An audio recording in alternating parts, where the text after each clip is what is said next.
Our family didn't do anything fun this summer, and that's my dad's fault. Dad made me join the swim team this year, and he wanted to make sure I didn't miss any meets. Diary Won't Be Kid, Logic Rules by Jeff Kidd. Dad, I don't want to join the swim team this year. Well, son, you're going to, and it's fine. Dad got this amazing idea that I'm destined to be a great swimmer, or something. So that's why he makes me join the swim team every year.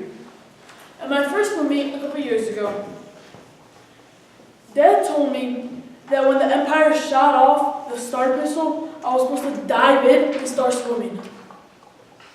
But what he did not tell me was that the star pistol only fired blanks. So I was a lot more worried about where the bull was going to land rather than get myself across the other end of the pool. Even after my dad had explained the whole star pistol thing to me, I was still the worst swimmer on the team. But I did end up winning the Most Improved award at the awards banquet at the end of the summer. So I guess my dad is still waiting for me to live up to my full potential.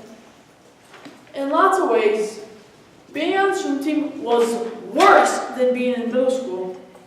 First of all, we had to wake up in the morning and be at the pool by 7:30.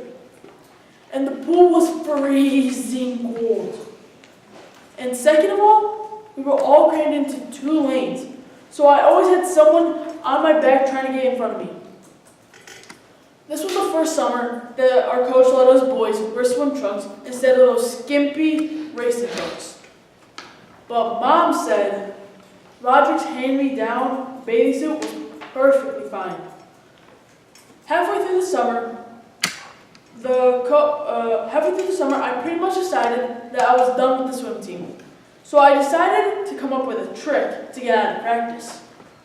I'd swim a few laps, then I would get out of the pool and go ask the coach if I could go to the bathroom. Then I'd just hide out in the locker room until practice was over.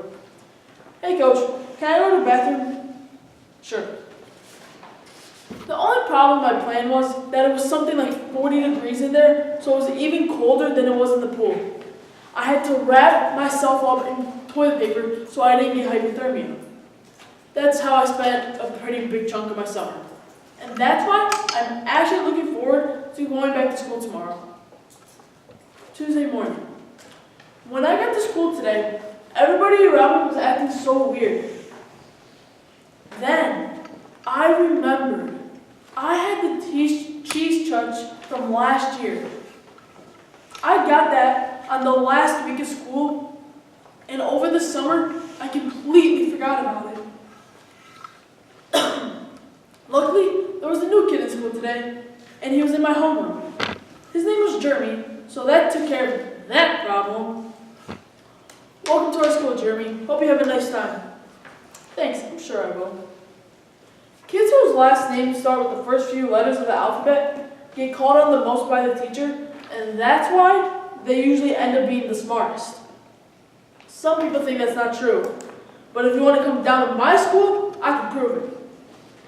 I can only think of one kid who broke the last name rule, and that name was Peter Utiger. Peter was the smartest kid in the class all the way up until 5th grade. That's when we started to pick on him. Teacher, the answer to that question is poo-poo, poo-poo. It's hard not to take credit for something you started. Ashley started that. Thank you.